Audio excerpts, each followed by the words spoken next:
So hey guys, welcome back to my YouTube channel. तो कैसे हैं आप लोग। आज मैं एक्सप्लेन करने वाली हूँ वेब सीरीज़ के पार्ट 3 को। पार्ट 1 और पार्ट 2 ऑलरेडी अपलोड है मेरे यूट्यूब चैनल पे, आप चेकआउट कर सकते हैं। और मेरे चैनल को सब्सक्राइब कर ले और नोटिफिकेशन बेल को ऑन कर ले ताकि सारी की सारी नोटिफिकेशन आप तक सबसे पहले पहुँचे। सीरीज़ के स्टार्टिंग में हम देखते हैं गफूर भाई के लोग आसमान को किडनैप कर अपने साथ ले जाते हैं। जिस जगह से उसे किडनैप कर रहे थे वो सारी चीज़ें चरस सक्सेना ने देख ली थी और वो उनका पीछा करते हुए उस जगह पहुंच जाता है जहां उन्होंने आसमान को लेके गए थे। वो जगह है खुफिया और बहुत अंदर है और वहीं पे गफूर रहता है जो कि 5 कंट्री का एक मोस्ट वांटेड क्रिमिनल है। आसमान यहाँ पे सोच रहा था कि आखिरकार गफूर भाई ने उसे अपने पास क्यों बुलाया है। गफूर भाई बताते हैं कि उसकी बेटी जो है वो एक राइटर है और वो एक फ़िल्म बनाना चाहता है जो कि मेरी खुद की ज़िंदगी पर बेस्ड है, मतलब कि ये एक बायोपिक है। ये सारी चीज़ें सुनने के बाद आसमान यहाँ पे कुछ नहीं कह पाया। आसमान को पता है कि अगर यहाँ उसने कुछ भी कहा तो उसके टुकड़े टुकड़े होना यहाँ तय है। दूसरी बात, वो आसमान के घर वाले अब चिंता में आ गए थे कि वो रात से अभी तक घर नहीं लौटा था। इसलिए सानिया कहती है उन्हें जल्दी से जल्दी अब पुलिस कंप्लेन कर देनी चाहिए।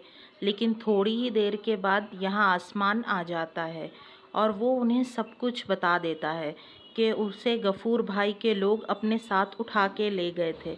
और वो परवेज़ को बताता है कि ये सब कुछ तेरी वजह से हुआ है, क्योंकि फ्रेडी के कॉन्ट्रैक्ट पे साइन लेने के लिए परवेज़ ने गफूर भाई के लोगों की हेल्प ली थी। इसी वजह से अब गफूर भाई के लिए तो आसमान को कुछ ना कुछ करना पड़ेगा। और यहाँ करिश्मा जो है वह आसमान के पास लगातार कॉल या मैसेज करती है, लेकिन आसमान उसका कोई भी रिप्लाई नहीं करता है। थोड़ी देर के बाद ही यहाँ पे उसका बॉयफ्रेंड समीर आ जाता है जो कि उसे कुछ खाना खिलाने के लिए आया था। करिश्मा का मन तो बिल्कुल भी नहीं था। समीर यहाँ करिश्मा से कहता है कि मैं हमेशा तुम्हारा साथ दूंगा। ये सुनने के बाद करिश्मा समीर को किस कर लेती है।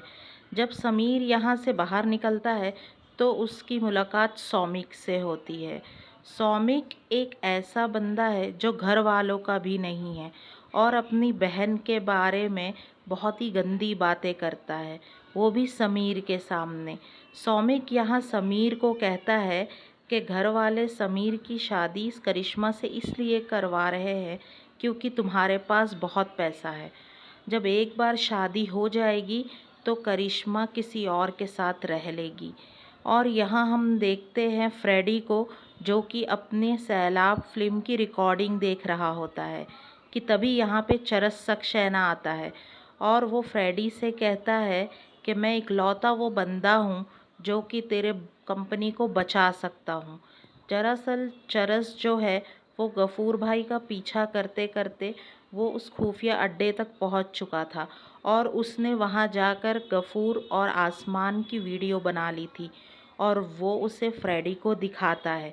चरस सक्सेना कहता है अगर इस वीडियो को तुम करण के पास भेजोगे तो करण आसमान को अपनी फिल्म से निकाल देगा और तुम्हारी डील जो है अजय तलवार से जब उसे मालूम पड़ेगा कि वो सैलाब 2 के लिए मान जाएगा।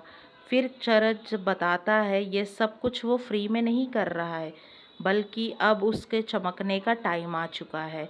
चरस सक्सेना फिर कहता है कि अब सोडा वाला प्रोडक्शन हाउस फिर से स्टार्ट हो जाएगा और उस प्रोडक्शन हाउस में वो 51% का पार्टनर बन जाएगा।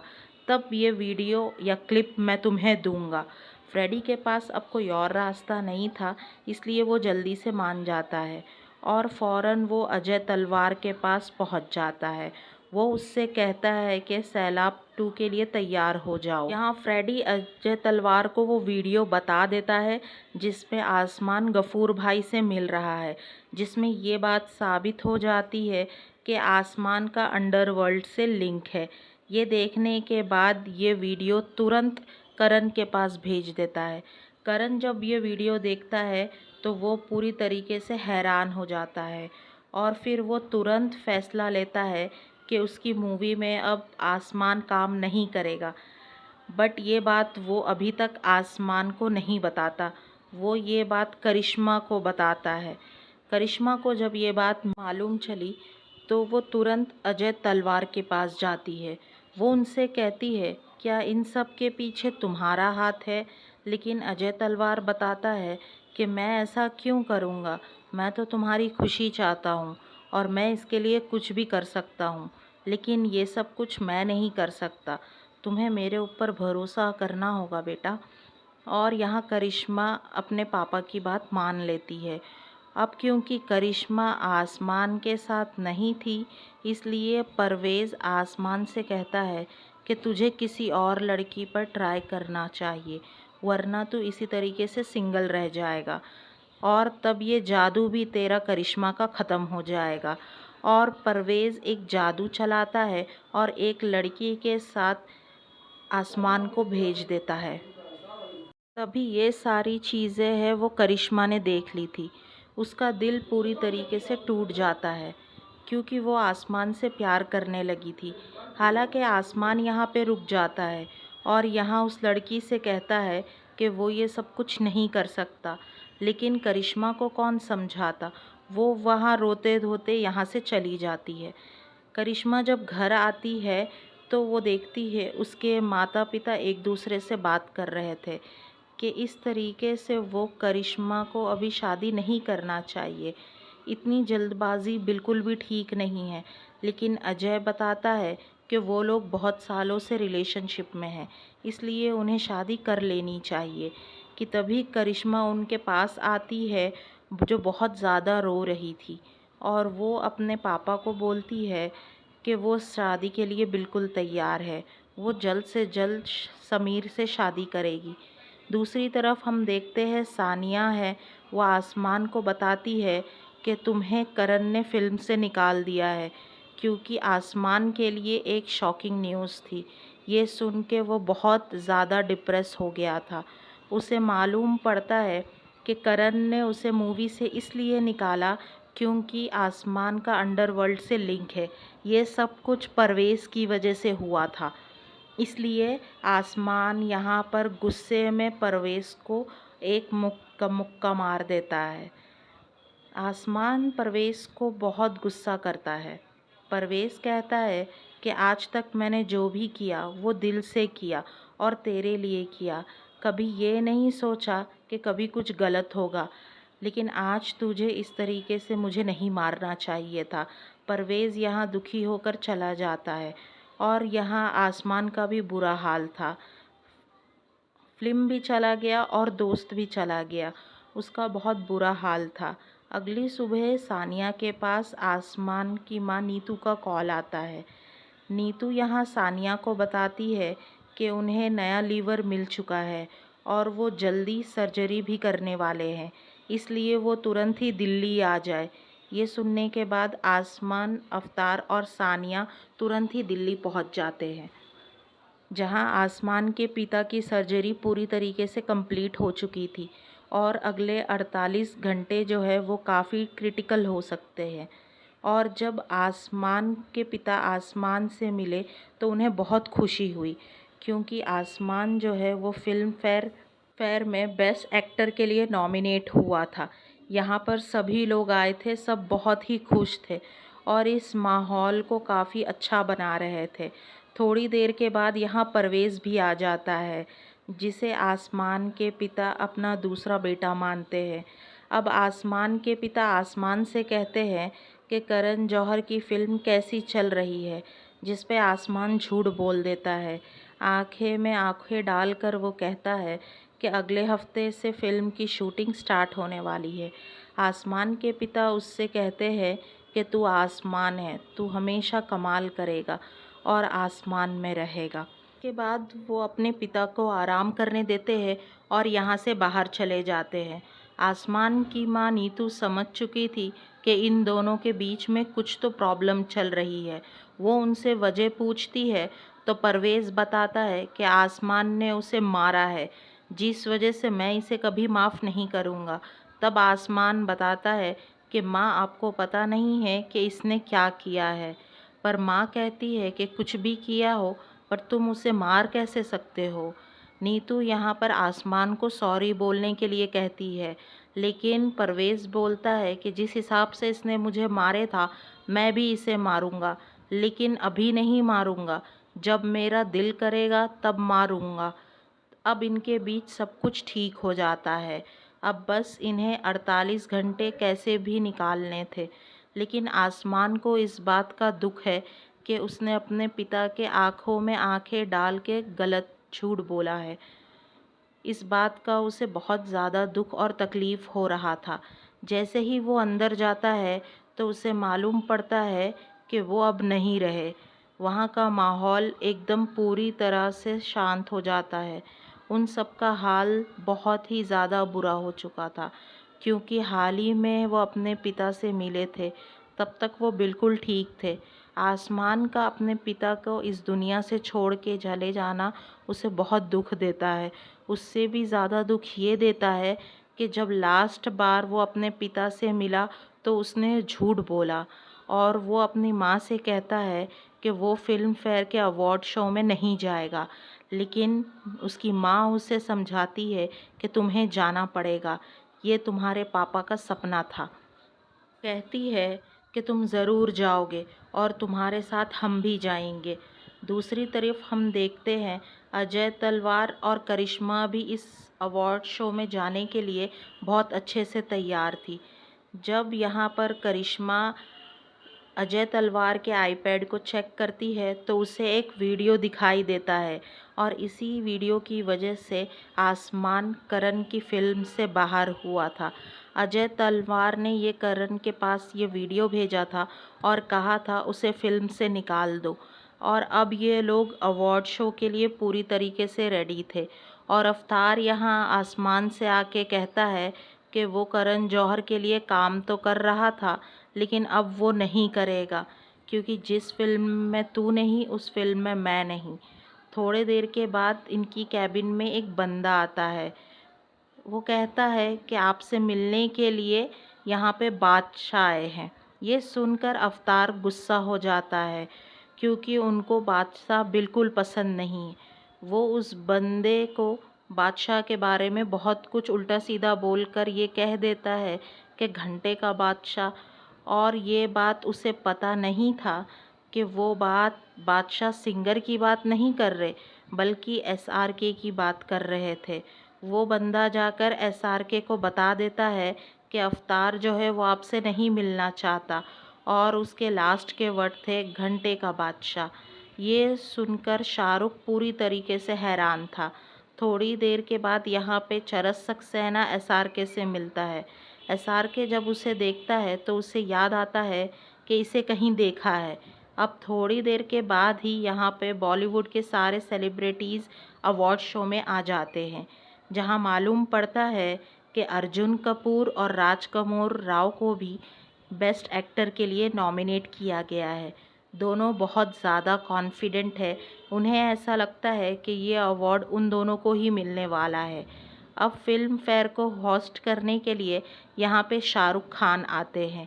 वो बताते हैं कि यहाँ पे वो बेस्ट एक्टर का अवार्ड देने वाले हैं। बेस्ट एक्टर का नाम अनाउंस करने से पहले अर्जुन कपूर और राजकुमार राव दोनों को ऐसा लग रहा था कि ये अवार्ड उनको ही मिलने वाला है। दूसरे तरफ आसमान का कोई रिएक्शन नहीं था, लेकिन ये अवार्ड जो है वो आसमान को मिलता है। आखिर में आसमान की बारी आती है स्पीच की, तो वो कहता है कि उसे 1% भी आइडिया नहीं था कि वो ये अवार्ड जीत सकता है। इसी वजह से उसने स्पीच की तैयारी बिल्कुल नहीं की। लेकिन ये अवार्ड मैं अपने पापा के नाम देना चाहता हूँ, जिन्होंने मेरा सपना कभी भी झुकने नहीं दिया। जब वो वहाँ से बाहर निकलता है तो आसमान की मुलाकात करिश्मा से होती है। करिश्मा आसमान को वीडियो बताते हुए कहती है कि ये सब कुछ मेरे पिता अजय तलवार ने किया है। करण की फिल्म से भी अजय तलवार ने ही तुम्हें बाहर निकाला है। ये देखकर आसमान तुरंत ही अजय तलवार के पास जाता है। आसमान यहाँ उनसे पूछता है कि आखिरकार मैंने आपका क्या बिगाड़ा है कि आप मेरे पीछे हाथ धो के पड़ चुके हैं। मेरे हाथों से फिल्म चली गई, मेरे पिता अब इस दुनिया में नहीं रहे, फिर भी आपको मेरे ऊपर रहम नहीं आ रहा। आखिर आपकी प्रॉब्लम क्या है? मैं अपने पिता की आंखों में आंखें डालकर झूठ बोला कि मैं फिल्म कर रहा हूँ। आखिर प्रॉब्लम क्या है तुम्हारी? अजय तलवार उसे कहता है कि तू बहुत ही कावड़ है, इसलिए तू ये सब कर रहा है। ये सुनकर उसे बहुत गुस्सा आ जाता है। तभी अजय तलवार जैसे ही स्टेज पे जा रहा होता है, आसमान तभी अजय तलवार के पीछे आ जाता है और उसके ऊपर अटैक कर देता है और वो उसे सीधा स्टेज पर ले जाता है, जहाँ वो सभी के सामने उसके मुंह पर एक पंच मारता है, जिस वजह से ये पंच जो है वो वायरल हो जाता है। सारे टीवी के न्यूज़ चैनल पर यही छाया हुआ था कि आखिरकार एक सीनियर एक्टर को कोई इस तरीके से कैसे पंच मार सकता है। सभी का कहना यही था कि अब आसमान को बायकॉट किया जाए, और तो और सभी लोग आसमान को बायकॉट को करने के लिए नारे लगा रहे थे और अब उसे जेल भी हो चुकी थी। थोड़ी देर के बाद ही सानिया यहाँ पर आती है और उसका बैल पेपर लेकर के आती है, लेकिन ये एक बहुत सीरियस मुद्दा था। ये अजय तलवार के कहने पर ही अब यहाँ पर आसमान की बेल हो सकती है कि तभी हम देखते हैं कि अजय तलवार ने पुलिस वालों के पास कॉल की और कह देता है कि आसमान को बाहर निकाल दो। तभी यहाँ करिश्मा आती है और करिश्मा को ऐसा लगा कि शायद उसके पिता अजय तलवार जो है पुलिस वाले से बात कर रहे हैं और वो आसमान की बहुत ही बुरी कंडीशन करने वाले हैं। लेकिन करिश्मा बता देती है कि वो समीर के साथ नहीं बल्कि आसमान के साथ रहना चाहती है, क्योंकि वो उससे प्यार करती है।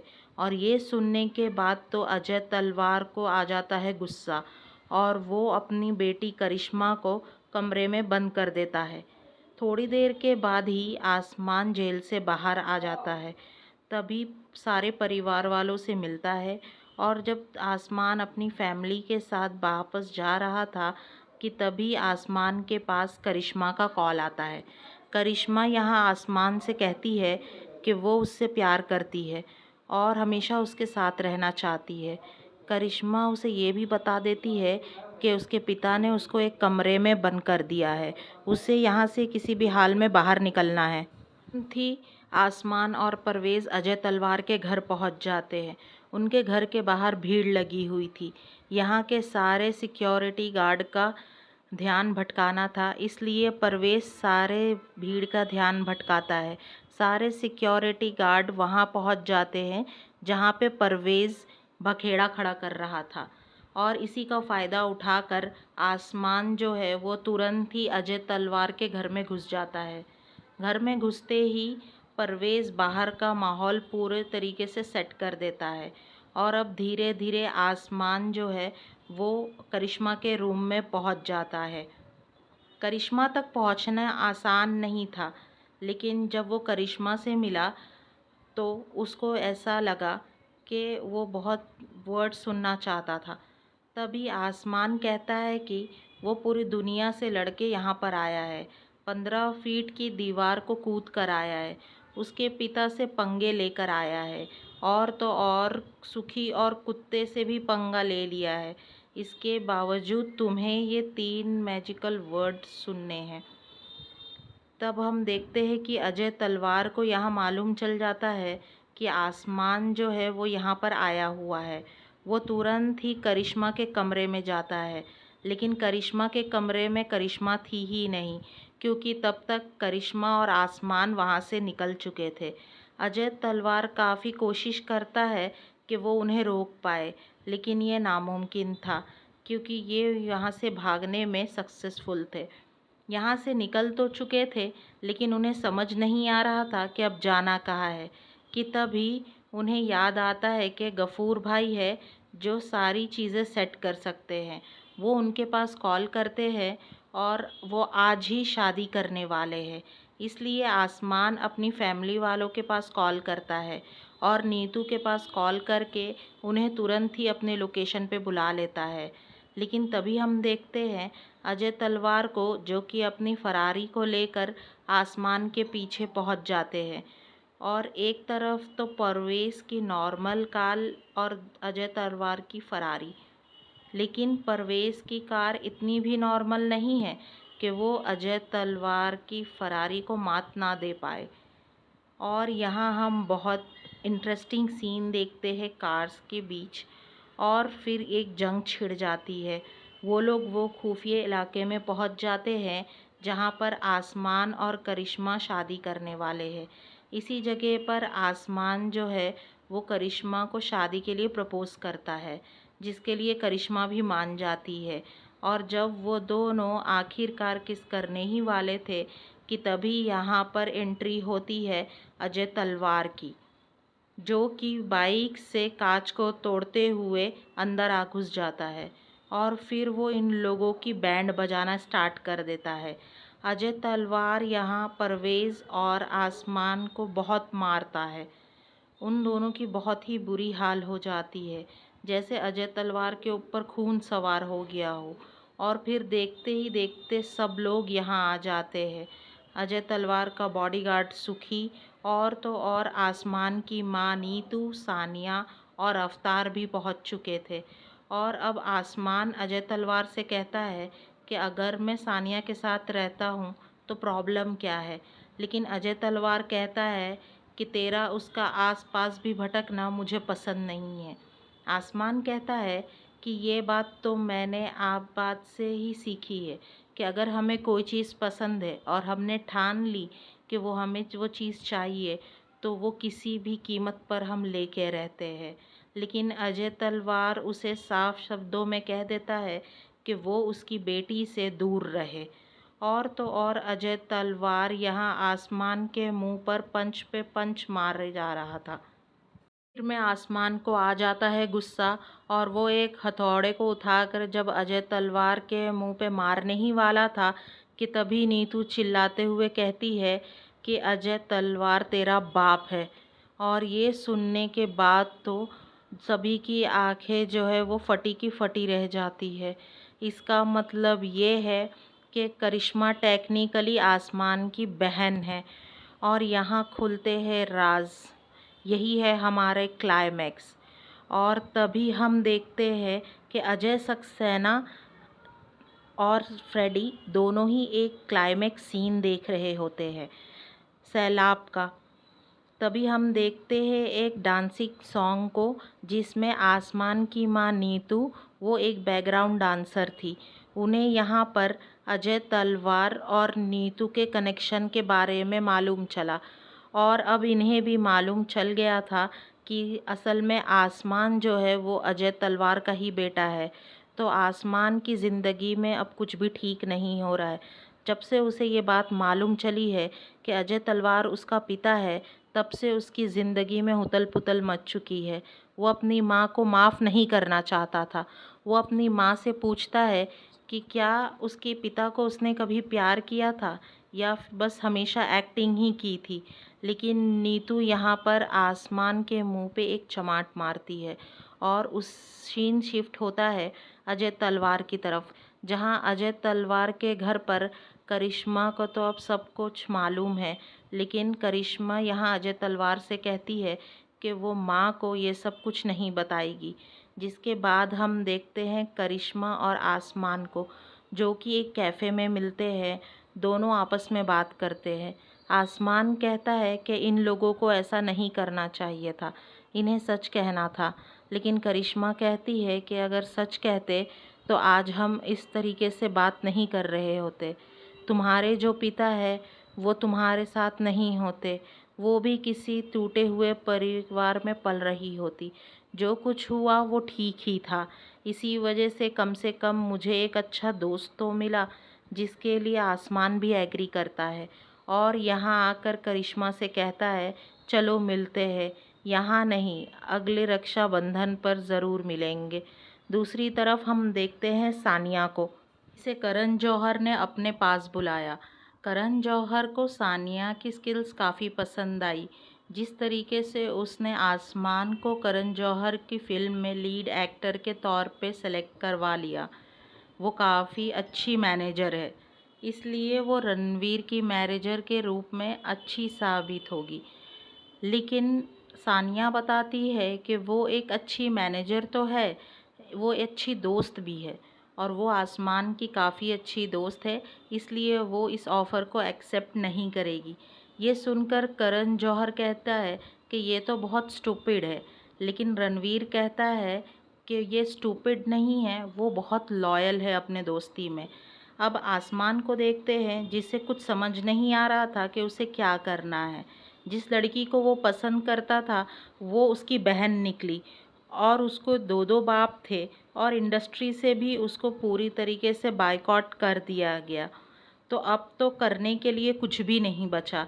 तभी यहाँ पर परवेज़ जो है वो आखिरी ऑफ़र देता है कि हम गफ़ूर भाई के पास जा सकते हैं।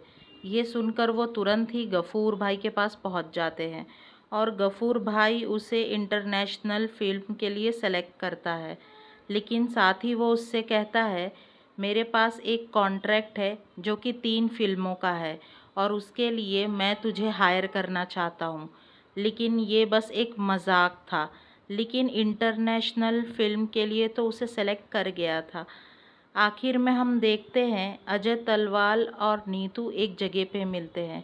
अजय तलवार अपने बेटे आसमान के बारे में पूछते हैं।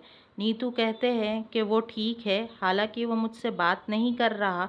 तब जाके मालूम पड़ा कि नीतू ने शुरुआत से ही आसमान और करिश्मा की नज़दीकियों को देख लिया था और उसने तुरंत ही अजय तलवार के पास कॉल किया और कहा इन दोनों के बीच में कुछ भी नहीं होना चाहिए। और तब अजय तलवार जो है वो सब कुछ करने के लिए रेडी हो गया था। तब अजय तलवार उन किसी भी हालत में उन दोनों को दूर करना था। और तभी हम देखते हैं यहाँ पर चरस सक्सेना, फ्रेडी और जीजी भाई आ जाते हैं, जिन्हें इनके सच के बारे में मालूम था। वे इन लोगों से कहते हैं कि अब यहाँ पे सैलाब 2 नहीं बनेगी, बल्कि अब एक दूसरी फिल्म बनने वाली है, जो कि है इंडिया की सबसे बड़ी फैमिली इंटरटेनर बनने वाली है। उस फिल्म का नाम है द बास्टर्ड्स ऑफ बॉलीवुड। और अब फिल्म के आखिर में हम देखते हैं सौमिक को, जो कि अपनी माँ के पास जाता है और कहता है वो अपनी मेट पुष्पा के साथ रहना चाहता है, उसी से शादी करना चाहता है। ये सुनकर तो यहाँ पे उसकी माँ हैरान रह चुकी थी, उनकी आंखें फटी की फटी रह जाती है। ये सीरीज़ यहाँ पे ख़त्म होती है।